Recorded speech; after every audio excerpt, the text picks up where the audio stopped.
Hello, everybody, and welcome to yet another interesting and educational understanding of artificial intelligence for IT operations. I'm Paul Lewis, and I'm the Chief Technology Officer of Pythian. I'm here with my good friend, Ernest Solomon, Field CTO at Pythian.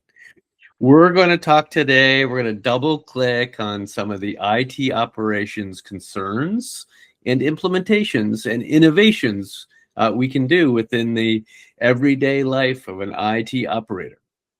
Let's talk about current state. Paul, great question. So, let's also talk about the capacity trap. And I think collectively over the years, we've kind of seen an operating model which is all about plan, build, run. However, that seems to be true in most IT teams that are consumed by run tasks. That's the manual triage, the patching, the keeping the lights on, making sure the dashboard's green on a constant basis. But we focus so much on the green lights, but we're not focusing on the human effort it takes to make that dashboard green. So the challenges that come with that methodology is the alert fatigue, the increased MTTR, the reactive monitoring that we get from there. And that leads to specific consequences for that particular organization. So what do you get when you have increased MTTR and alert fatigue? You get team burnout, you get attrition, you get people capacity issues. You tend to identify symptoms and not issues, and then that results into the leadership team saying, hey, we don't effectively have enough time for innovation. But you also find in a complex, hybrid environment, you're going to get outages which are significantly longer and harder to detect. And then there's lots of intrinsic knowledge we need to support that ecosystem. So the list goes on, but really it's all about how do we shift from the reactive IT of fixing what's broken to proactive IT, which is predicting and preventing failures before it impacts the user. So how do we silence the noise? So there's a capacity trap of people who are doing different things, or one could argue they're doing the wrong things, more run work than innovative work. But that equates into an efficiency gap, right? That equates into doing the wrong things with the people I have who are busy to doing run activities instead of innovate activities. And we're finding is that operational efficiency, that efficiency gap is a problem both on getting things into production and dealing with things once it's in production, right? I have to deal with hundreds, if not thousands of incidents, and sometimes that it's incredibly noisy, and I have to swim through that ocean of hundreds of thousands of fish, determining which fish is the problem. That also costs a lot of money. If I'm dealing with tens, hundreds, or thousands of tickets, I've got to deal with that one by one, deal with the pain it takes to find the root cause, and the pain it takes to deal with the incident or problem, the pain it takes to notify everybody they need to notify. It is a significant efficiency problem in trying to get through, sort of wading through the noise in order to get to the actual innovation projects that are much more important to the business and much more important to IT. So, Paul, you kind of talked about that tsunami of alerts, those thousands and thousands of events and incidents that occur. But then there's this, how do you kind of strike that balance in between? And I guess maybe the way we would look at it, as we do so many workshops as well, talk to so many CIOs as well, I guess maybe every leader in technology is looking to target a specific operating model, that modern view of IT that they're kind of striving away from, which is really how do we avoid that capacity trap? So in this particular case, I think where we want to be able to get to is let's spend as little time as possible in that run task. So what we see constantly is you're spending 90% of the time in the run, but less time in design and deploy, where we want to absolutely shift that to get to 10% run, and then you focus the 90% on deploy and innovate. This is where you're strategically now becoming an enabler rather than a cost model process.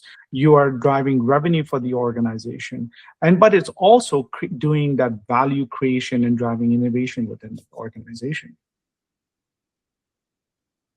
So It's a great point. And what we're finding is, AI is available to create value, velocity, volume, impact across the spectrum of everything that happens in IT.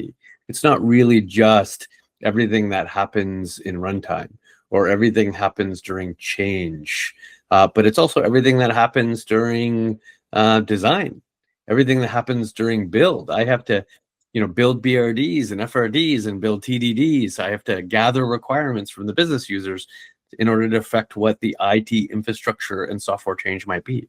Then I might need to build Python code and other script related code. I need to create quality environments and repeatable automation, and that all requires AI and automation.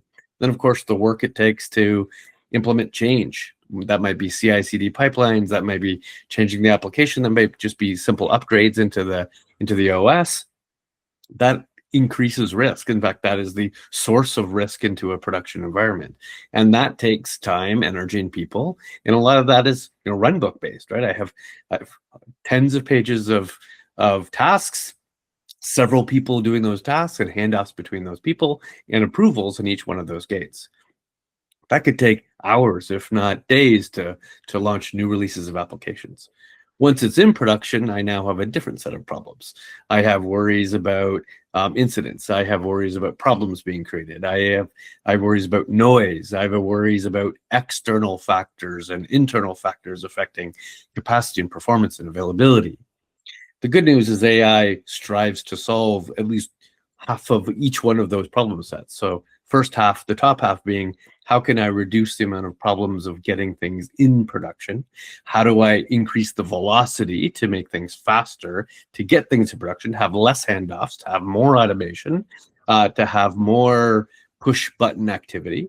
And then how do I have less people involved, right? How do I have automatic decision making because I'm constantly evaluating what that configuration drift might look like.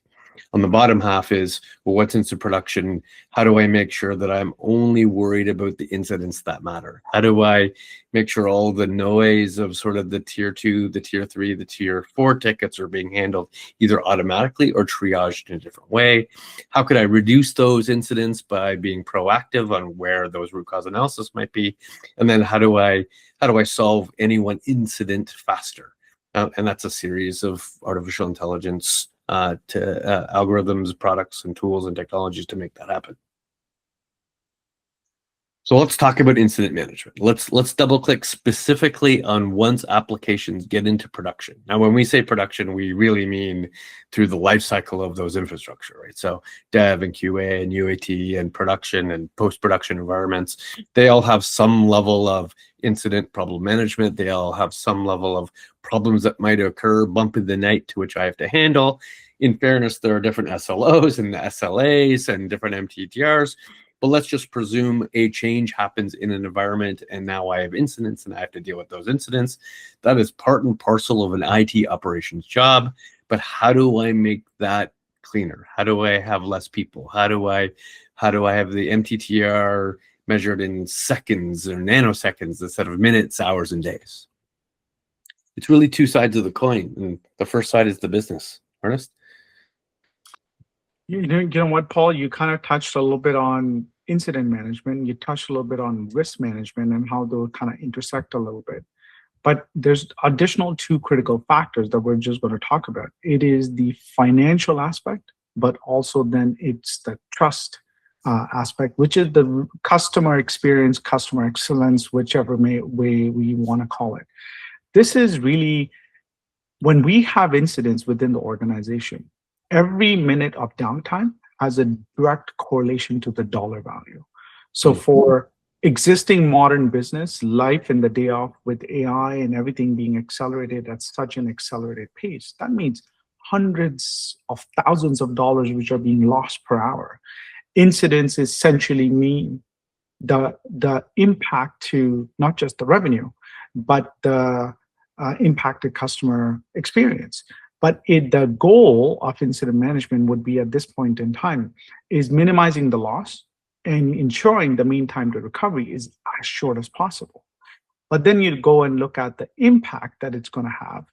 If I look at our current experience and with online that's being there, we have an infinite choice of products and platforms that we can choose to buy, but the reliability of that product, the reliability of that platform really speaks volumes, because then you're going to have repurchase, you're going to have a customer coming back as well. So mature process that ensures when things inevitably kind of go wrong, the response is professional, fast. How do we address? How do we get quick back on our feet? And how do we ensure that there's less and less customer impact, and we continue to learn through each one of those incidents from that perspective onward? So AI protects the business. AI also protects IT teams. And I think, Paul, great point. I think this is, again, going back to, we're moving away from, I would say, that firefighting to thinking through of strategically of how we're going to be making that impact from that perspective. So, we may look at it as, from example, from a data perspective, you cannot fix what you cannot measure. The postmortem, or what we say is the RCA, turns incident data into strategic insight. So how do we make sure that we constantly look and evolve on what we have, what we can measure, and what we can improve? So there's that whole continuous improvement life cycle that happens to ensure that service being delivered the way we want, as what you mentioned, to the business, and meets the defined SLO. So the SLM, i.e. the service level management, becomes a key aspect. But then also that means is the outcome of that is just not external with the customer. There's an internal outcome as well. There's a better talent retention. There's less attrition. You get away from that constant firefighting that you're in there for. And really, the poor incident management really burns people out. So do you want to be spending time in a war room? And we both know we've been in multiple war rooms, right? So we want that. Oh, I need to go do something with my family, but I can't do that because I'm in a war room for the next 12 hours. So I guess maybe in summary, I would say is a mature incident management and automated process that protects that, kind of the human element or the mental bandwidth. So they not focus on the churn and being in that war room. They focus on innovation and not just kind of the firefight and the maintenance from that perspective. Incidents matter. But up to this point, incidents have been almost entirely reactive.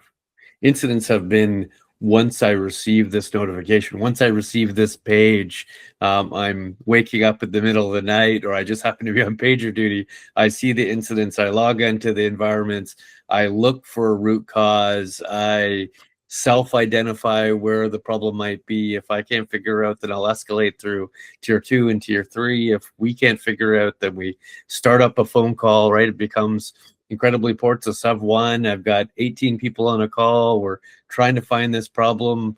We're rolling through, half an hour, 2 hours. And finally we figure out it's this one little configuration change that happened last night. We fixed the problem in real time instead of rolling back, and everything is all well. But this has dramatically changed and had a pretty big impact on the business itself. The business have had negative reputational risk. It had revenue risk. I've just waken up 18 people to deal with the situation. And if I do that tens of times, hundreds of times, thousands of times, this becomes, a nightmare, both in my reputation of the organization and just the culture of the team itself. I need to move from a highly reactive environment of my incident management to a highly proactive environment, my incident management. How do I identify what those root causes might be and fix them before they become incidents? How do I deal with the noise of thousands of incidents when there's only 3 actual root causes? And then finally, how do I make it easier to find that problem before I have to escalate through a series of people? But more importantly, how can I get the system automatically tell me what the problem might be so that I can resolve it within seconds, if not automatically? We're going to double click on each one of those items to see where AI might have a play. Let's start with root cause analysis, because it tends to be the first thing I think about, right? I've received an incident. It's highly reactive. It's waking me up at 3 a.m. I'm getting the page. I'm seeing the incident in my email. I'm opening up my environment. I'm trying to figure out what it is. It is a highly manual environment. I have to connect. I have to look at the systems. I have to look at logs. I've got to see the error. I've got to look at change management to see if there's any releases last night. I've got to look through a bunch of stuff. It's a whole manual effort to get through that world. And then I'm, of course, just a natural human happens to say, what team is to blame for this particular incident? What change happened last night that I now need to deal with? And I don't really have sort of a single point of view of that technology. It's much worse when there's thousands of these alerts. If I acknowledge the first alert, then if based on severity, I might hear it in the next 15 minutes. If I acknowledge that, I might hear it again the next 15 minutes. It's quite possible that this particular problem is actually alerting 5 different applications, and therefore 5 different applications I'm getting alerts on. So now I'm getting this massive storm of alerts, a huge noise, and that's distracting me from actually solving the problem. Then, of course, some of these alerts aren't really alerts. They are downside, third-party, tertiary impacts of something else that's happening, potentially even some other problem that some other IT operator is working on, right? I might be the second person called, but the first person's actually working on the effort. I need to really look at a set of AI technologies to say, how do I move from just completing manual effort on this incident to having incidents automatically determined what the cause might be, and then even potentially resolving those causes. Is there an example of that, Ernest? You know what? There's a common theme in what we have spoken so far, Paul, which is, as you have clearly outlined as well, there's a pivotal shift or a transition, I would say, that you're moving from reactive to proactive, to a unified IT and business team structure. But the example of it is we're also living in the world of critical applications. There is more and more requirement of a 724, maybe with a 49, maybe it's a 59, maybe it's a 59 SLA that's kind of required. But I think I would kind of go back and state something which is quite interesting. Over the course of the years, Paul, I've known you for a significant amount of time. If collectively, if we look at our careers, and we'll limit yours, how much should we say? 30 years, Paul? 30 plus, we'll say. 30 plus? We'll say 30, 25 for me. So 55 years of collective experience. I think we would hear one statement through any incident so far. Can you guess what that is? It's a network issue. The network issue, it's like, right? How many times? Firewall. It could be a firewall. It could be, a network issue of some sort, right? It's a database issue, but we identified it as a network issue. But it's really thinking through the traditional root cause analysis, the traditional RCA. It could be reactive. So, the mean time to identification, highly fragmented operations. Mean time to recovery, where you're only looking at the dashboard, but not really identifying where the root cause potentially lies. So it's like finding a needle in the haystack. But then what happens is when you get on the call, the war room, the network team will say it's a database problem. The database team points to the application team. The application team points to the development team. And it's a constant struggle back and forth. But what happens as an outcome of that, not only is it the engineers that we are truly using, which are high impactful resources, but the impact is we haven't addressed the issue, which is impacting the customer. So how fast do we not do the blame game, and how quickly do we solve the potential problem? So the force of data, I would say, across the cross-functional teams should drive collaboration in some shape or form, i.e. the single source of truth. So this is how we break down those silos from that perspective onward. So it's structured collaboration, structured thought process, structured resolution, but also structured leadership across those particular, call it verticals within the ID team or the business teams from that perspective. So when we have these incidents, as what I just said, it also leads to certain economic impacts. And when I say impacts, what is really an impact within an organization when you actually get an incident? So uh, look at it in a way, you can look at it by minute, you can look at it by hour, you can look at the total entire outage. I think every organization measures it differently. But an average cost of $9,000 per minute, it actually puts a clear financial imperative on how quickly do you actually recover from that particular incident. So if, let's say, for example, you had an incident for 120 minutes, I would probably wouldn't do the math right off the bat, but it's, it says on the slide as well, it's probably well over $1 million. So how does AI actually target that? How do you reduce that recovery time dramatically to, let's say, 40 minutes or 42 minutes? So you went from $1 million of impact to potentially $380,000 of impact. So the value proposition of recovery time delivers those savings of 700K per major incident. Now, it is the one thing to be noted here is that this is not about replacing the human capital just because you've kind of automated alerts and you've centralized them in a single pane of glass view or whatever it is. This is really about removing the noise. This is about automating the toil. It's about giving your engineers the tools to protect the business, and rather than just managing that, so-called that green dashboard, managing the blinking lights. So it also puts a pressure on the CIO and CTO to evolve and think how they want the teams to operate in either a reactive mode or a proactive mode. And with that, I think, Paul, we see alerts all over the place. But what would be your insights of how do we look at those alerts and how do we kind of drive reduction on those alerts? This follows nicely from the first one, because reducing the amount of effort it takes to find the root cause is reducing the amount of churn I need to go through, opening up all the logs, all the manual effort it takes to discover that problem, is a people-based issue, right? If I can reduce the amount of people, if I can create the same amount of automation, that reduces the MTTR and has the most positive effect on the business.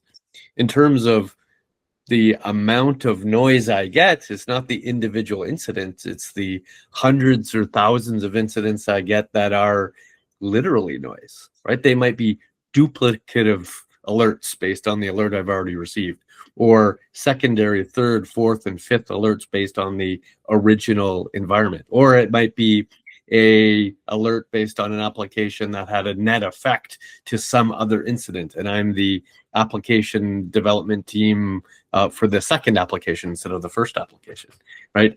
Because I'm thinking of these as a waterfall set of alerts, they tend to be a waterfall set of noise coming at me. There's in many ways a rigidity to that, right? I see it as a series of alerts just in case I wasn't aware, which is forcing me to do the acknowledgement. Or just I'm looking through thousands and only one of them matters. Only 5% of them matter that I actually have to deal with, and yet I'm spending all my time in acknowledging. And it's wasting energy, right? It's distracting my time to look at the root cause of the original problem.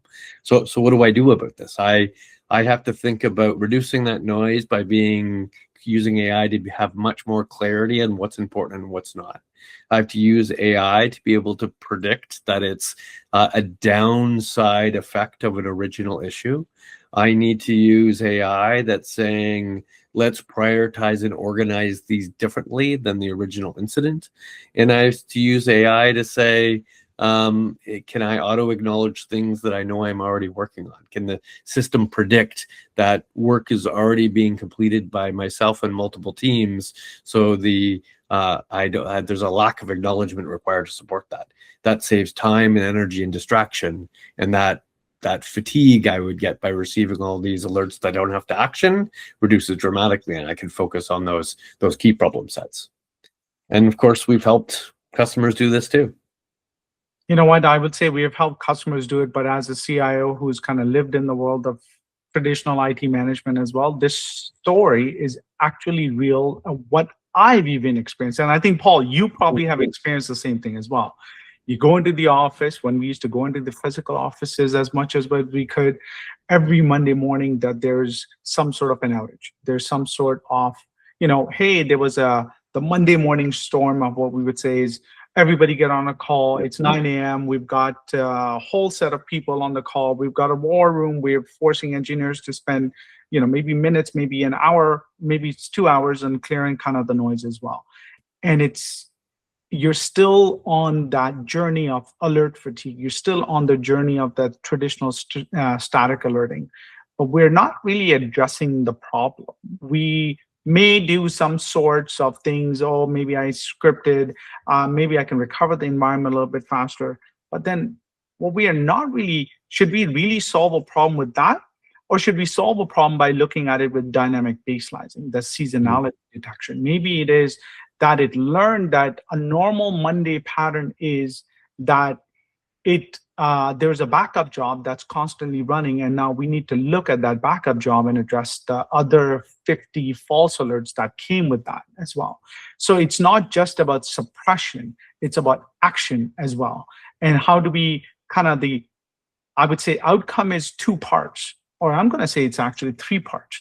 One is on a leadership front, and the other two, one is on a technical front, and one is on the customer front. So I'll start with the customer front. We actually reduced the issue much more faster than what we had targeted to do.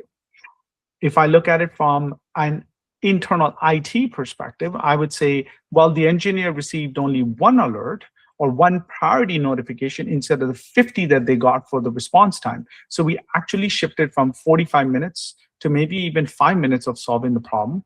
And then essentially don't have an engineer burnout. You don't, the alert fatigue and all of that. There's a little personal one that I want to kind of throw in there as well. If this problem happens Monday morning and you're a CIO, you're most likely to have a weekly one-on-one with your CEO or the other leadership team as well. Now imagine that conversation is not about strategy, it's going to be about tactical. Hey, they're going to focus on that particular problem rather than focusing on other things. So do we want to live in the past, or do we truly want to define the future? And I guess maybe, Paul, we've kind of heard, well, IT needs a seat at the table. Mm-hmm. Is this the way that you want to get that seat at the table? Or you want to really strategically think through, right? Right. So that was kind of my thoughts for the customer story and my personal impact as well. But Paul, I want to give it back to you, which is, we look at these manual bottlenecks. How do we take those manual bottlenecks, and then how do we shift towards the automated velocity within the organization?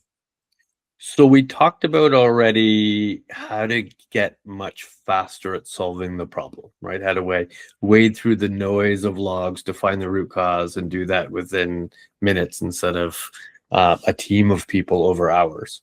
And then how do we use AI to deal with the noise of thousands of tickets to which only 15% are important, where there's a lot of duplicative sort of fatigue-based noise. But now we need to talk about dealing with the triage of those tickets themselves. How do we ensure that the tickets can go through a series of automations and knowledge collections before the incident even gets to a real IT operator, a real IT engineer to manage? How do I make sure that I can discover past incidents that were like the current incident in front of me in order to create, let's say, a mini run book? I've seen this problem before. We've encountered it before. This is what the root cause was. This is how we solved it. And here are the 5 steps we used to solve that, and put that in the ticket. So as soon as the IT engineer sees it, they know exactly what the problem was, how we addressed it before, and the 3 to 5 steps it takes to make that happen now. It both addresses the root cause very quickly, but then it also reduces the noise, because as soon as I solve it, then all the rest of the tickets are gone, right? So it's removing the human research of my past tickets. It's ensuring there's some differentiation in the service you're providing to the business, and that you are learning from your past mistakes, you're learning from your past success, and you're even learning from external success. Imagine building these mini run books from information that's gathered outside the organization versus just the knowledge bases inside of the organization. It changes the high ticket costs from hours at a time for me to personally document all the steps I undertook, for the ticket to automatically self-document the steps that were took, so that a knowledge base gets updated by itself in the future by evaluating a series of tickets over time. It's really changing the dimensions on how we worry about ticket management, incident management, and its evolution into problem management when it's a bigger engineering problem I need to solve. And I think we did some of this for clients too. So since you spoke so much about ticket management and the dimensions of ticket management, I think what we see is that we have, over the course of the years, we do what's right within IT, which is that we create those tickets. And most of the organizations do, and whatever tool that you may use as part of that to document the tickets. But really, are you now looking at the data inside those tickets, or inside those support tickets, to prioritize and solve those particular tickets that are there? So for example, what we did with one of our customers as well, we actually didn't prioritize tickets based on a SEV 1, a SEV 2, a SEV 3, or SEV 4. We prioritize tickets based on impact to revenue. And that changes the thought process completely of the organization, because sure, there could be a SEV 1 ticket which requires a white glove service, but if it's not impacting revenue, we're not focusing on that. We're going to focus on this particular one. So how do you actually look at it, or how do you kind of solve that particular problem? Because there could be thousands and thousands of tickets that are being created on a day-per-day basis. So you're not going to have an individual sift through those tickets and say, oh, let's move this into a dashboard, and I'm going to do a filter, and I'm going to do a sort. You don't want to do any of that. So how do you accelerate? So then what you look at is, hey, do I create an AI ticket triage agent, the digital triage nurse? Mm-hmm. Almost instantly look at those tickets, take out and extract specific data from there. And it's actually constantly looking at that ticket on every millisecond that it actually is created. So really what you get from that ticketing thought process is you get the following 3 capabilities with the defined outcome. And summarizing it in a way is that you get the natural language understanding. So now you have the ability for AI to actually read an email, create a ticket as well, based on the persona, based on the intent, based on the urgency as well. So that's essentially one where individual doesn't need to log into a very complex portal and try to figure out each field that they need to enter. Then there's the capability 2, which is that automated resolution. You can have a virtual agent that handles the high volume of tickets. So for example, this is so true for this particular customer, is that how do you handle password resets? They were potentially getting hundreds of password resets through the course of the month. So how do you not do human intervention or human attention and providing a self-service link or automated fixes? Now, I will say it's a cautionary step in there, is that you don't need to bypass security. You need a proper way of implementing it, because you need to ensure that it's not a bad actor who's trying to solve or trying to get a password reset. So let's focus on that too, or let's not lose focus on that. But then there's this whole view about intelligent routing. It is about, how do we help? Oh, I've got a list of 500 tickets.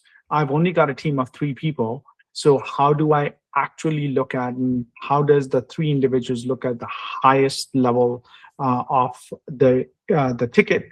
And is it really focused on security? Is it focused on database? Is it focused on how can I actually not just triage, but how can I get to the appropriate SME faster to solve that problem. So I would say last but not least, that what's the outcome? And this is where the customer gained the biggest amount of support, biggest amount of leadership support. It's really looking at, as what we just talked about, Paul, it's the result is velocity over volume.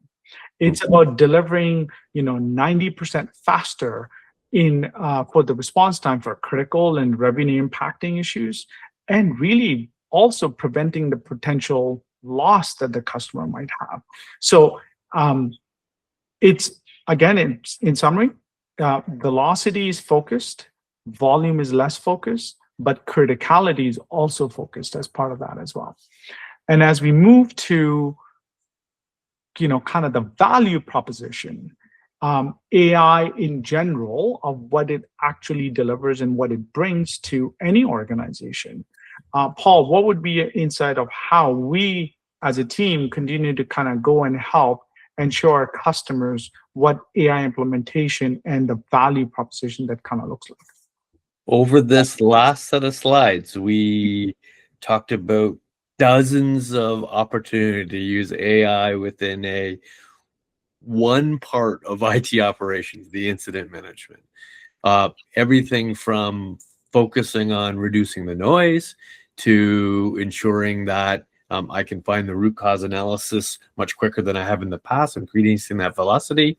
And then finally, dealing with the knowledge managements of the individual tickets themselves. How do I automatically document and find content and context and run books before I even receive the ticket to do work?